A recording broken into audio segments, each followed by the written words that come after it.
nga ngayon for Smart Omega.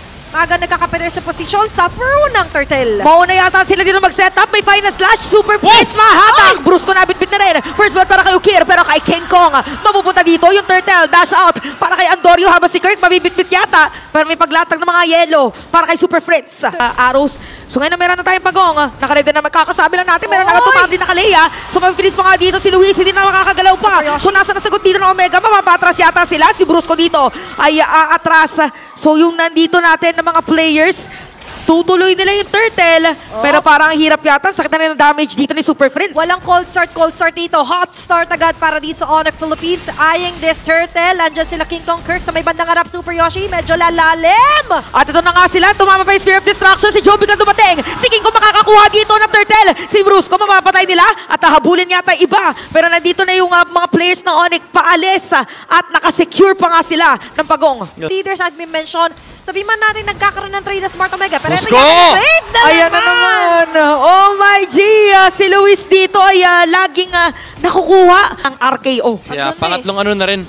Pangatlong beses na ang ganda ng layering. Mula dito kaya Brusco and Super Friends. Pero taas King Kong. Speaking of layering, ginamit na rin ni King Kong yung kanyang retribution para na makatakas doon sa threat. Hindi tumama yung Spear of Destruction ni Jom, pero masisira naman nila yung Torre. Pero patating na yung iba. So, Ayun, sa kupunan ng Sonics. Andorio sa may bandang harap. ito na ginamit yung flicker para kay Kirk. Pero King Kong pa rin makakakuha dito ng Turtle. Habang nasa gitna ng mga players, ginamit na rin yung Vengeance. Appraiser's Rat para kay Andorio. Patay ngayon si Brusco. Pero look at King Kong.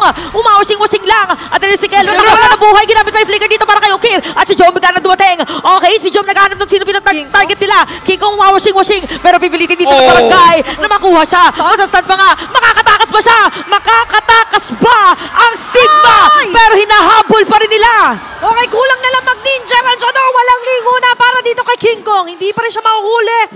3 straight turtles para sa Sonics. Yung mga taunts mula kay Fred rin tsaka kay Avatar of the Guardian. Oy, King Kong! Oy, si King Kong para na corner yata. AOG, di tama. So makaka-counter ba dito na side na Onyx? Sasalubungin din ni Kirk with a revitalize. Andorio na, baliktad na nga. So yung play sana na gagawin nila ay naging play pa ng Onyx against them. So Onyx ngayon, sila magsisimula for this Lord. Hindi na sila makakapag-contest. Pwede nilang i-capitalize yun. And as we've mentioned, ngayon sila Super Yoshi, di man lang makasilip, di man lang makalapit. And Sonics right now for Onyx Philippines. Another objective for the hands of King Kong. Mabilis lang naman nasasalubungin dito ng barangay. So, mission successful.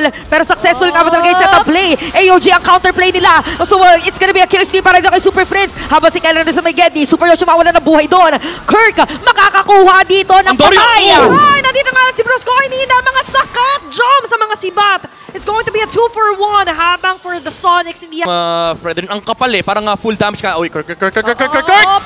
Oh, Big J from downtown. Sumakto yung kanyang Spear of Destruction. Nagamit yung final slash dito ni Luis. So, another checklist na naman ito para sa Onyx Philippines. At nandito na silang 5 sa 5. Opensa at depensa. Okay, Lord, sa may top lane makakasira yan ng Torre. For Omega ngayon, maka-counter ba nila yung play na ginawa sa kanila ng Onyx? Okay, bigla na lang nawala si Super Yoshi din. Unti-unting aaray, pero makakapag-AOG out habang si Jom.